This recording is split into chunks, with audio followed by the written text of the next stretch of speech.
بسم اللہ الرحمن الرحیم۔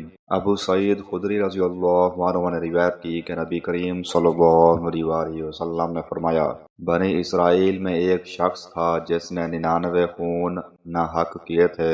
پھر وہ نادم ہو کر مسئلہ پوچھنے نکلا۔ وہ ایک درویش کے پاس آیا اور اس سے پوچھا، کیا اس گناہ سے توبہ قبول ہونے کی کوئی صورت ہے؟ درویش نے جواب دیا کہ نہیں۔ یہ سن کر اس نے اس درویش کو بھی قتل کر دیا اور 100 خون پورے کر دیے۔ پھر وہ دوسروں سے پوچھنے لگا۔ آخر اس کو ایک درویش نے بتایا کہ فلاں بستی میں چلا جا۔ وہ آدھے راستے بھی نہیں پہنچا تھا کہ اس کی موت واقع ہو گئی۔ مرتے مرتے اس نے اپنا سینہ اس بستی کی طرف جھکا دیا۔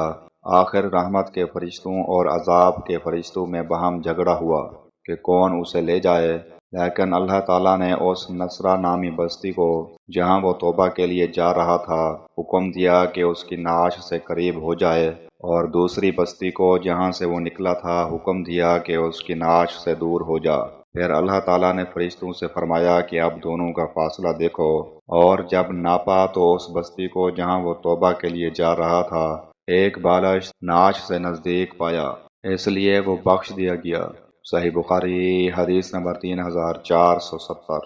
ابو ہریرہ رضی اللہ عنہ نے بیان کیا کہ رسول اللہ صلی اللہ علیہ وسلم نے صبح کی نماز پڑھی، پھر لوگوں کی طرف متوجہ ہوئے اور فرمایا، ایک شخص بنی اسرائیل کا اپنی گائے ہانکے لیا جا رہا تھا کہ وہ اس پر سوار ہو گیا اور پھر اسے مارا۔